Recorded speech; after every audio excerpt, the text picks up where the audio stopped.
Welcome everyone to Pineleaf on Board, where today we are going to begin a playthrough of the campaign of Charterstone Digital Edition. Charterstone is a legacy worker placement game designed by Jamey Stegmier and is published by Stonemier Games. The digital edition has been adapted by Acram. As this is a legacy game, there will naturally be spoilers as we continue on through the series. If you wish to play the legacy campaign without knowing what will be coming up ahead, then I recommend that you either don't watch the series or that you wait until after you have played the campaign. Now, I should note that I have already played this campaign 3 times. I've played it once on the physical version, and I've played it twice here on the digital version, once in easy and once in medium.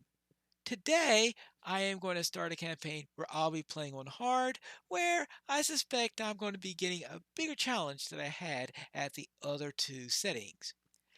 Now, in order to start this campaign, we'll just need to hit local game, hit campaign, and here we are where we have the 2 previous campaigns that we have played. And since we've already finished the 12 games of that campaign, it is time to start a new one. So first off, we need to name our village. I have decided that I'll name my village Pinetopia. Pinetopia. There you go. Confirm. And now I need to select which of these characters I will be playing. Each of these are the leaders of their various charters, and in my playthrough with the physical version, I was playing the Gray Charter. In my second playthrough, my first playthrough on the digital version, I played the Yellow Charter, and then I played the Green Charter. So I'm going to continue along counterclockwise around the board. You'll see what I mean when we see the board in action, and I am going to be selecting the purple charter. Clear tasks laid ahead of you. Is there anything better? The purple charter needs a leader who knows what to do and how to do it. A focused individual who will stop at nothing to achieve their objectives. A man or woman of action who will not take no for an answer. Enjoyment of pumpkins in all shapes and sizes is undeniably a bonus. Though, will you lead this charter to victory? Now, the default name is Kevin, but of course, I will change it to a name more suitable to me. I'll just Pineleaf. There you go. So, of course, my main resource is the pumpkin, which is why it says the liking of pumpkins is a plus. And here we go. Right, I will be the human player. Now, I will be setting these to higher. Now, I'm going to do a 3-player game since I'm hoping that will give us shorter games, which would be a plus, I think, in this particular environment. And I'm going to be doing some hard ones. And I'm going to do alternate ones. So we have the pumpkin there. So the first one I will be having will be the yellow charter. And then finally, we will have the blue charter. So those will be the 2 charters that we'll be going against this time. So let's add them. No, we don't want to add any in. We want to head on. You click the go button, and now it's computing the map. Well, the immortal Forever King has selected 3 citizens of Green Gully to start a new village far from the Eternal City. Congratulations on being chosen! Your goal is to bring the greatest glory to the Forever King, so you may rule this village in his name. After spending a day flying over the kingdom, the Zeppelin sets down and the guards open a hatch for you and your companions. The sun is setting as you venture outside. I hope this isn't like Minecraft and mobs start popping in all over the place. The location is a lush landscape of rolling hills, patches of trees, and a babbling brook. The guards unload a number of mysterious crates and forbid you to open any of them. As I said before, this is a legacy game, and these crates, of course, are a key component of the legacy aspect of the game.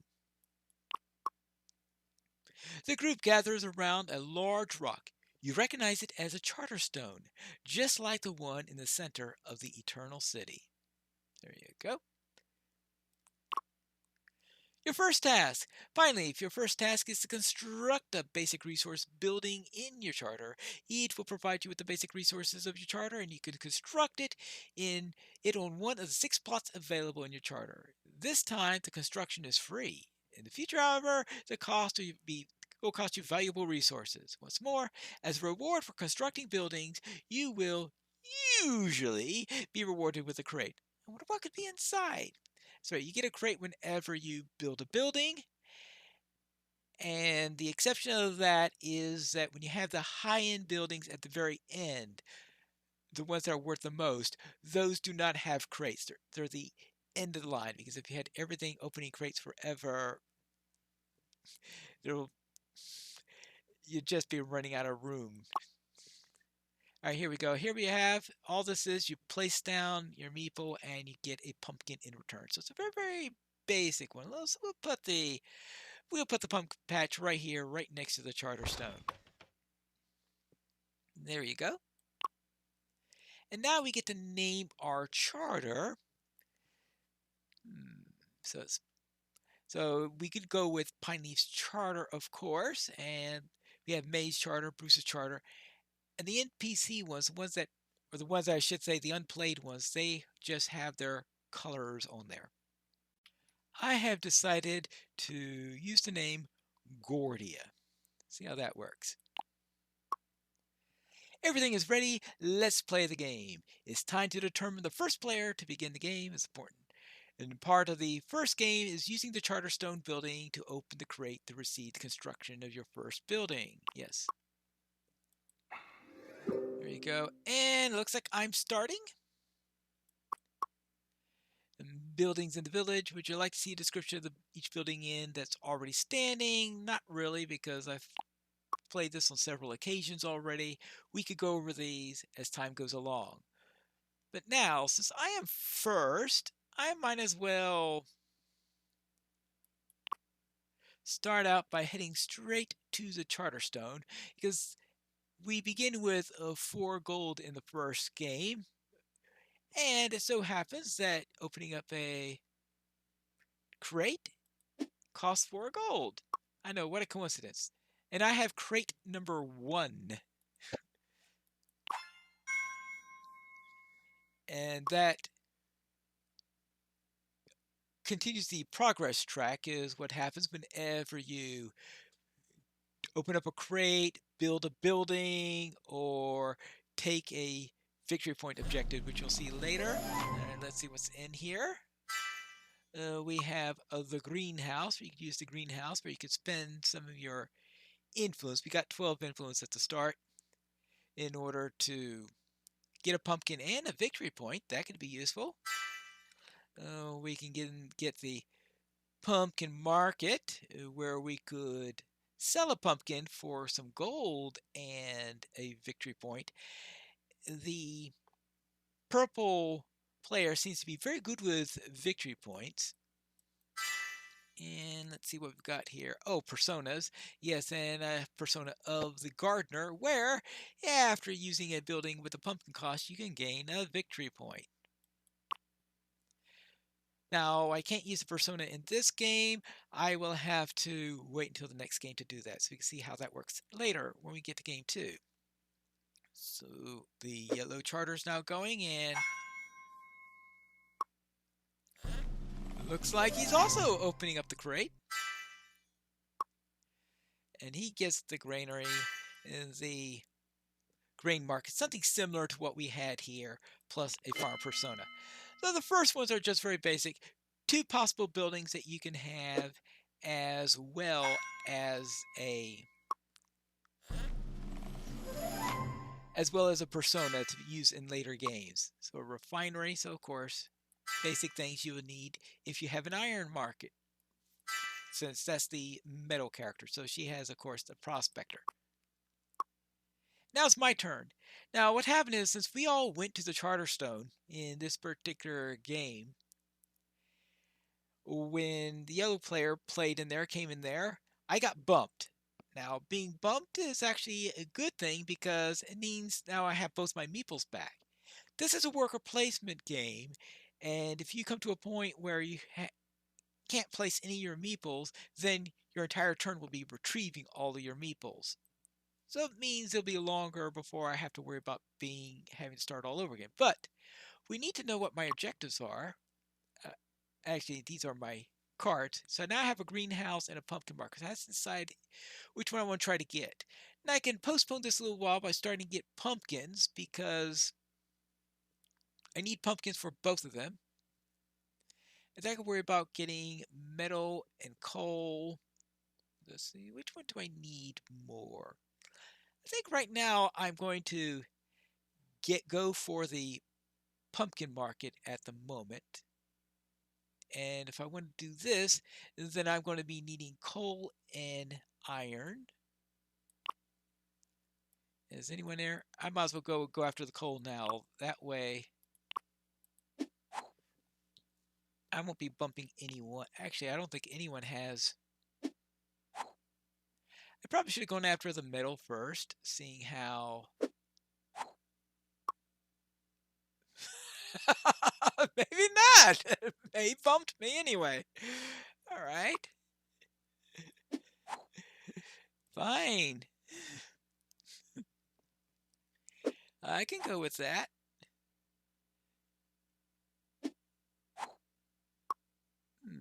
Well, that one I didn't expect. Now, let's see. What else have we got? Because currently, oh, that's just what personas I have. None of those are in the game. Here, it says that I still need the pumpkins.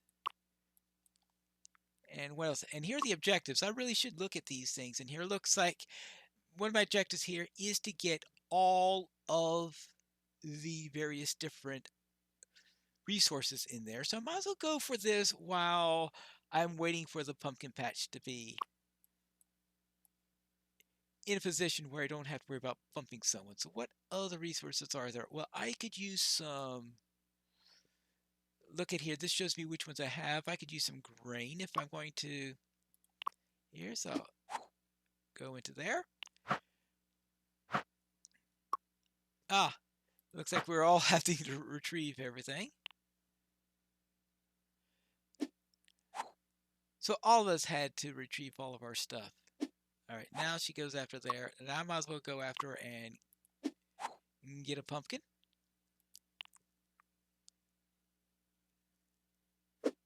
Now you see here he bumped himself, and yes, you can bump yourself.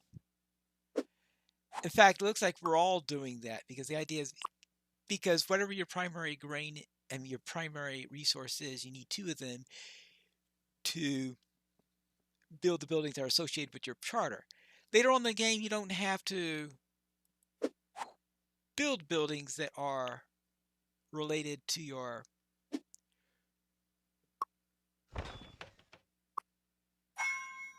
Oh, right, yes, he's managed to already do that.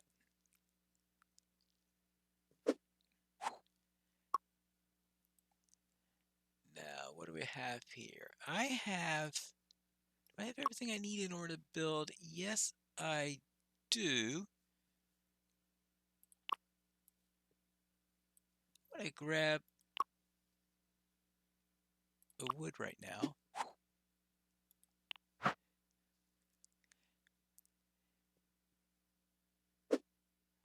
Oh. And I have to retrieve everything. What's he up to? He's grabbing pumpkins. That's what he's doing. And that leaves this place, the Zeppelin. This is a Zeppelin. And this is where you go in order to build new buildings. Now I actually have the resources I need to build both of them. So would I rather get a pumpkin? As I said, this is one I wanted to use. So let's try that. Let's build this right over. Since that's a pumpkin market, I might as well put that over there. So you can see here, this is the number of victory points you have. You get 5 victory points whenever you build a building or whenever you use the Charterstone. Actually,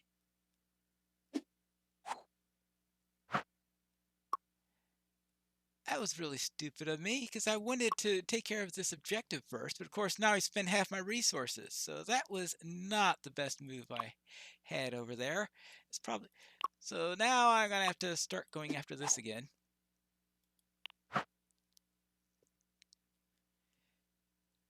That's the problem is whenever I play a game on the channel, it seems like that whenever you're trying to talk and explain a game at the same time, you forget what you're doing and the entire point of why you're doing something. In this case, one of the points of what I was doing was to get all the resources so that I could go onto the grandstand and be able to use my get some victory points from completing an objective. Let's see, we have pumpkin and here. There's no one there. There's no one there. Let me go there for now. And maybe I'll be lucky and somebody wants a brick. He's just grabbing grain right now. Okay, fine. I'll take that. We're probably having the rotation of people trying to... Oh, he's trying to get his other building. Oh! Alright. I'm going to, well, wait for her. Okay, so those two already have built their first 2 buildings. That's interesting. I wasn't expecting that. So obviously that'll take diversity in production. I'll score that first. Then I'll be able to, well, I'll need one more pumpkin before I can get that. Well, that and retrieve all my workers. All right, that just going to the cloud port. In the cloud port, you can get victory points. In that, so you go to the cloud port, you're able to get victory points by unloading some resources that you don't need. And oh, that's right, because I need one more pumpkin first. Yes, there you go. Said trying to do this on a recording and being able to keep up with everything is always a bit tricky. There you go. Let's build that. Now I have to go and get some money after this so that I can open up one of those other crates. Oh, that's the greenhouse. Let's see. Yeah, I can put the greenhouse over here. There you go. And this is now then for the reputation track. And I have the option to send one of my influence tokens over to here. I better do so since the other two seem to have been doing so. There you go. So we are at, oh yeah, retrieve. So right now, the first game you can see can get pretty close. And now let's see, what do I want to do at the moment? What are the other 2 objectives? Because I haven't been paying attention to those. Oh, that's why one person went to the quota market, is because there is currently one on quota and one on amassing wealth. So which one or the other that I would like to try to do if possible. Well, trying to get wealth right now would be not particularly easy, though of course getting wealth will have the byproduct of allowing me to get the funds I need in order to use the Charterstone. How much influence do I have right now? I have only 2 influence. So I really can't, actually if I went and I can only use the quota area twice, so I cannot complete this objective. It's completely impossible right now. So what I'm going to do is I'm going to see if I can get some wealth. Oh, wait. The game's about to be over. Oh, that's right. Because of all the stuff we were doing, we were churning through the progress meter. When the progress meter reaches 0, then it's going to be the end of the game. And since I'm first player, that means that if one of the players after me ends the game, I won't get another turn since it goes by the last player is the one, of course, gets the last turn of the game. No, what do I want to do? I want to see if I can get some victory points in order to help me with this. And best way I could think of right now is, let's see. How about that? Let me go and get a.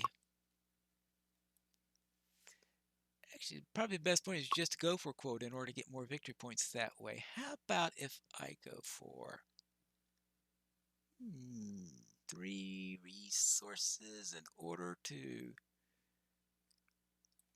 increase my rep at the same time? That might be a good idea. So let's see.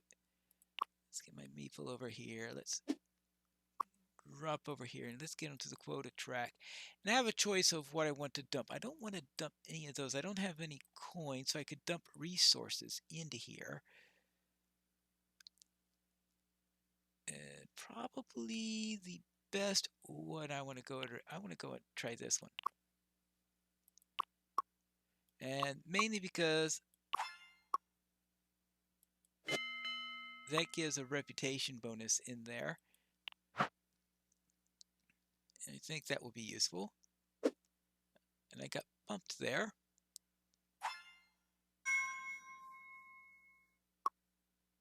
Right, and how are we doing? We got a little bit more. Let's go down to what can I do? I have 0 resources, and what I'm going to do is grab a pumpkin. Oh, I don't know if I'm going to get another turn after this or not. I think I might get one more turn after this.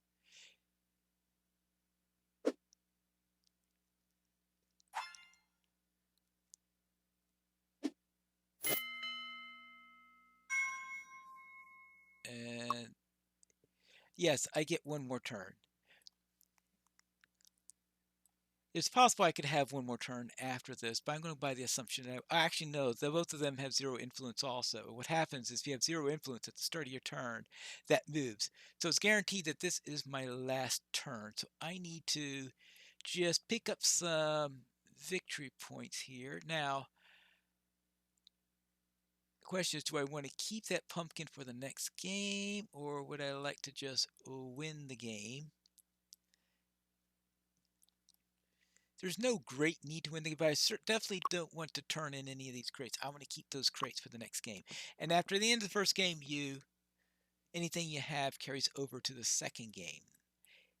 In subsequent games, you have capacity limits. So that's something to keep in mind there. But all right, what do I want here? I want to use this. I'm not too sure what Bruce and May are planning to do, but let's just turn in this pumpkin. Then I'll get 1 money and into there. So now it's a tie. We'll see if he gets his.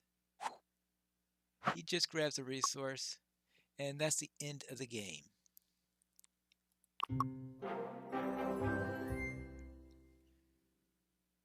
Oh, that's right, because I had the. Oh, I didn't need that final one in there because I had the reputation track. May also had 2 reputations. So we both got 10 from that.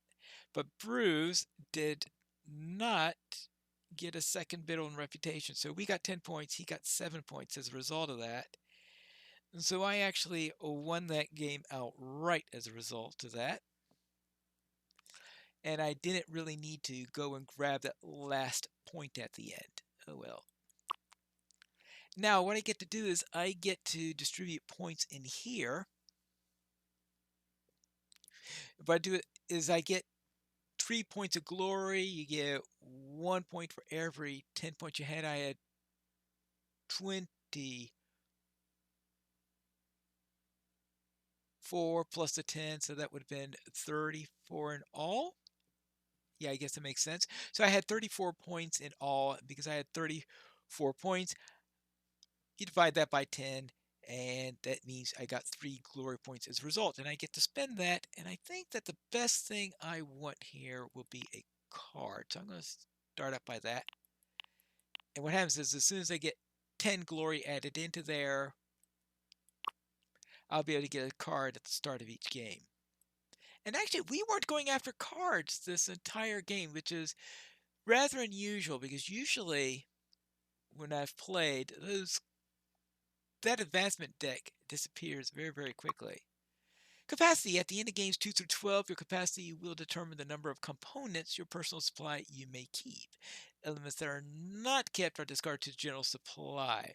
But game 1, you get to keep everything. And that ends the game. And that ends this episode. And next time, we are going to start game number 2, where we are going to start to unlock some more crates and start building a more complex system on what we have all throughout our charter. And that'll be in the next episode of Pineleaf's Phone Board.